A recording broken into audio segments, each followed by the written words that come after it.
নমস্কার বন্ধুরা, welcome to Manasi home diary. দেখো, আজকে আমি তোমাদের জন্য নিয়ে এসেছি একটি পেঁপে আলু সোয়াবিন দিয়ে একটি নিরামিষ রেসিপি। তার জন্য আমি এখানে কেটে নিয়েছি আলু আর পেঁপে। এবার একটা বাটিতে আমি জল গরম করতে দিয়েছি, তার ভেতরে একটু নুন দিয়ে দিলাম। এবার সোয়াবিনটা তার ভেতরে আমি দিয়ে দিলাম। এবার একটু নেড়ে নিয়ে 1 মিনিট মতো রেখে একটু ফুটে উঠলেই আমি এটাকে নামিয়ে চিপে জল ঝরিয়ে রাখবো। অন্যদিকে দেখো, আমি একটা কড়াই বসিয়ে নিয়েছি, খুব সামান্য তেল দিয়েছি, কারণ আমি এই রান্নাটা অল্প তেলেই করব। তো দেখো, অল্প তেল দিয়ে নিয়েছি। এবার তার ভেতরে সোয়াবিনগুলো দিয়ে অল্প করে একটু ভেজে নেব। সোয়াবিনে তো অলরেডি নুন দেওয়াই আছে। এবার একটু ভেজে দেখো আমি তুলে নিলাম। সোয়াবিনটা তোলা হয়ে গেলে ওই কড়াইয়ের ভেতরেই আবার আমি অল্প করে একটু সর্ষের তেল দিয়ে দেব। দেখো, সোয়াবিনটা আমার তোলা হয়ে গিয়েছে। এবার আমি খুব সামান্য একটু তেল দিয়ে দিলাম। এবার তেলটা গরম হয়ে আসলে এর ভেতরে আমি কিছু ফোড়ন দিয়ে দেব।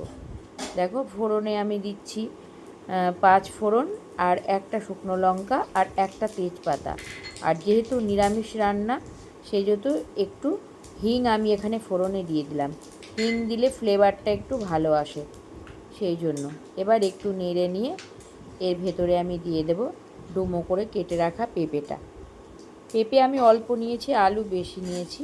তো পেঁপেটা সেদ্ধ হতে যেহেতু একটু সময় লাগে, তাই পেঁপেটাই আমি আগে দিয়ে হালকা করে একটু 2 মিনিট মতো একটু নেড়ে চেড়ে তারপরে আমি আলুটা এর ভেতরে দিয়ে দিচ্ছি।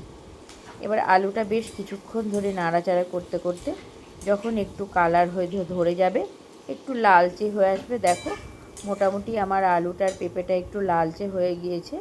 এবার এর ভেতরে একটু মশলা দিয়ে দিতে হবে। তার মধ্যে দেখো আমি দিচ্ছি একটু আদা বাটা আর মোটামুটি হাফ টিস্পুন ধনে গুঁড়ো আর হাফ টিস্পুন মতন দিয়ে দেবো এখানে আমি জিরের গুঁড়ো। এগুলো তারপর আমি এখানে দিয়ে দেব দেখো একটু লঙ্কার গুঁড়ো। এবার এগুলো দেওয়া হয়ে গেলে আমি অল্প একটু এর ভেতরে জল দিয়ে দিলাম। জল দিয়ে একটু মিশিয়ে নেব।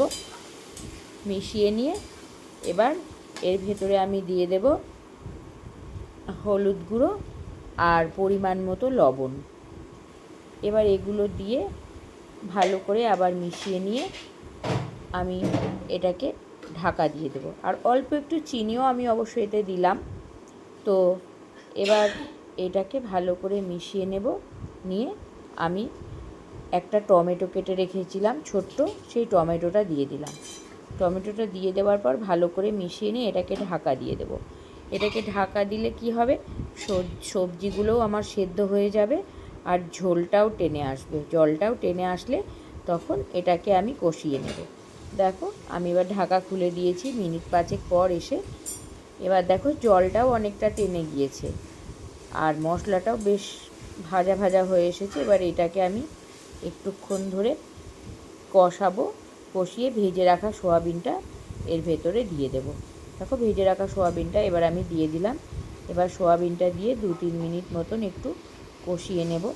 কষিয়ে নিয়ে যখন সমস্ত সোয়াবিন আলু পেঁপে একসঙ্গে মশলা মিশে যাবে, তখন গরম জল করে রেখেছিলাম আমি আগে থেকেই, সেই গরম জল এর ভেতরে ঢেলে দেবো।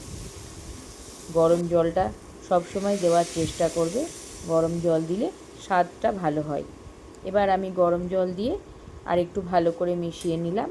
মিশিয়ে নেওয়ার পর দেখো আমি এবার ঢাকা দিয়ে দিলাম। এভাবে আমি 2-3 মিনিট রাখবো। ফুটে উঠেছে, এবার ঢাকা দিয়ে দিলাম। এবার দেখো 3 মিনিট পর আমি এসেছি, কত সুন্দর আমার ঝোলটা ফুটে উঠেছে এবং সবজিগুলোও আশা করি সেদ্ধ হয়ে গিয়েছে। দেখো, আমি এবার একটু নেড়ে দেব। নেড়ে দিয়ে দেখে নেব যে সেদ্ধ হয়েছে কি না। দেখো, আলুটা খুব সুন্দর হয়ে সেদ্ধ হয়ে গিয়েছে। এবার এর ভেতরে আমি দিয়ে দেব, যেহেতু নিরামিষ রান্না সেহেতু একটু ঘি না দিলে তো চলে না, তাই খুব সামান্য পরিমাণে একটু ঘি আমি এর ভেতরে দিয়ে দিলাম। আর এবার হোমমেড গরম মশলা আমি এখানে একটু দিয়ে দেব। দিয়ে আবার ভালো করে মিশিয়ে নিয়ে ঢাকা দিয়ে দেব। দেখো, খুব সুন্দর করে এবার মিশিয়ে নিচ্ছি। রান্নাটা আমার প্রায় হয়েই গিয়েছে। এবার ভালো করে মিশিয়ে নিয়ে তারপরে আমি ঢাকা দিয়ে দেব। ঢাকা দিয়ে 2 মিনিট মতন রেখে তারপরে খুলে পরিবেশন করব। দেখো, এই দেখো আমার তরকারিটা কত সুন্দর রান্না হয়ে গিয়েছে। এটা নিরামিষ দিনে তোমরা বাড়িতে বানিয়ে খেয়ে দেখো, আশা করি ভালো লাগবে। তো আমার ভিডিওটি যদি তোমাদের ভালো লাগে তাহলে লাইক করবে, কমেন্ট করবে আর শেয়ার করবে, আর অবশ্যই সাবস্ক্রাইব করে আমার পাশে থাকবে। নমস্কার।